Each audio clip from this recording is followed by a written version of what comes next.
Assalamualaikum warahmatullahi wabarakatuh. Nama saya Elvani Umar dengan NIM 0601192030. Baiklah, saya selaku materi pertama akan menjelaskan pengertian keputusan dan kebijakan. Yang pertama, pengertian kebijakan. Secara etimologi, istilah kebijakan berasal dari kata bijak yang berarti selalu menggunakan akal budaya, pandai, dan mahir. Selanjutnya dengan memberikan imbuhan ke dan an. Maka kata kebijakan berarti rangkaian konsep dan asas yang menjadi garis besar dan dasar rencana dalam pelaksanaan suatu pekerjaan dan kepemimpinan. Bertitik tolak dari pengertian di atas, maka pengertian kebijakan dalam pendidikan atau perpustakaan merupakan keseluruhan proses dan hasil perumusan langkah-langkah strategis pendidikan atau perpustakaan yang dijabarkan dari visi misi pendidikan atau perpustakaan dalam rangka untuk mewujudkan tercapainya tujuan pendidikan atau perpustakaan dalam suatu masyarakat untuk suatu kurun waktu tertentu.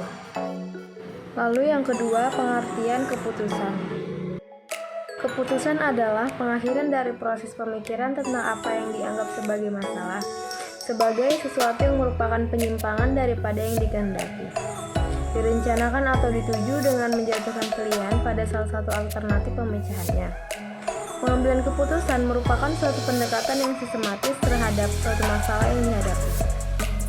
Adapun fungsi pengambilan keputusan dan kebijakan dapat dibedakan atas dua jenis, yaitu yang pertama, pangkal dari semua aktivitas manusia yang sadar dan terarah baik secara individual maupun secara kelompok, baik secara institusional maupun secara organisasional.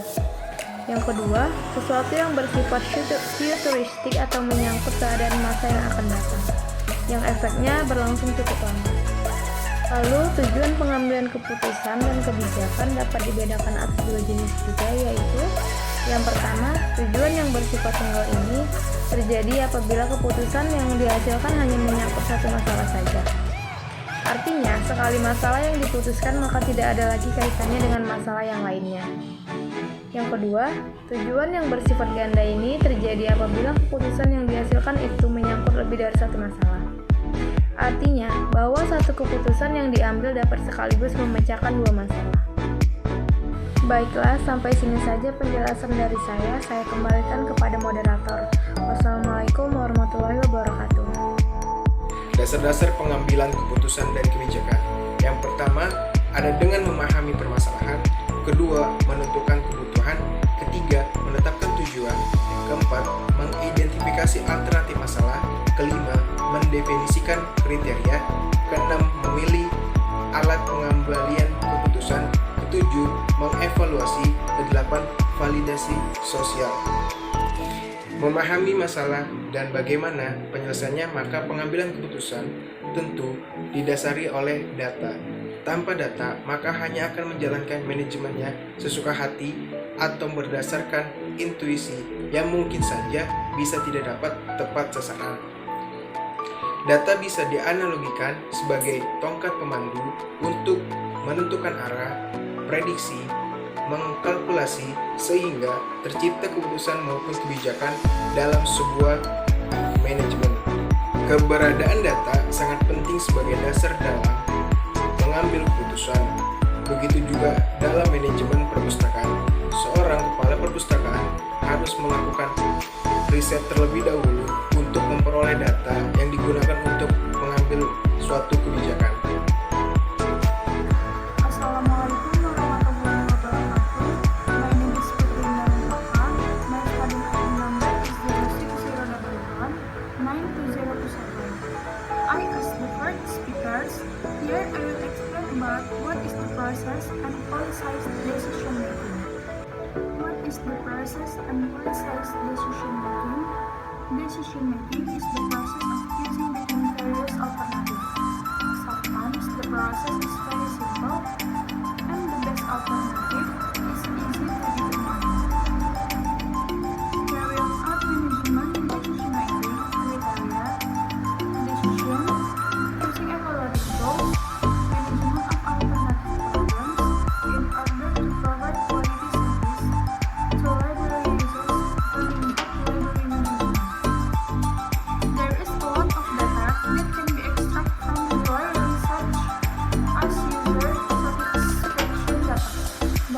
Regarding satisfaction, the visitor has many benefits according to following Department of Merit and Research 2015. 1.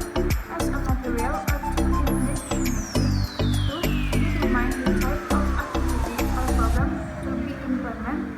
3. Alternative or methods for carrying out activities. 4. How big is this group of activities? 5. Determinants of HR for the implementation of activities. 6. Estimate time needed for implementation. 7. Estimate cost incurred for activities. 8. Reference in the evaluation of the next management work program. Okay, I think enough. I will give it to the moderator. Wassalamualaikum warahmatullahi wabarakatuh. Assalamualaikum warahmatullahi wabarakatuh. Hello everyone, my name is Rahmatullahi Lisitoros, NIM 060119203. Now I will explain my general about problems or constraints that occur in decision making. Number 1. Constraint that originate in yourself. The obstacle that has the strongest impact actually is coming from the decision making themselves. The main drawback caused by the involvement of many people in the decision making process are due to the willingness of the parties involved and in real good faith to participate. The decision making process can be very slow. Often there is a polarization of view among those involved, while influence makes it difficult to cancel on. 1. Very few step in decision making. Number 2. The result of action to be taken. Number 3. The risk that might arise. Number 4. The burden that might. Number 4. The burden that might must be borne by by the organic in the form of use of regacious on fund. Okay.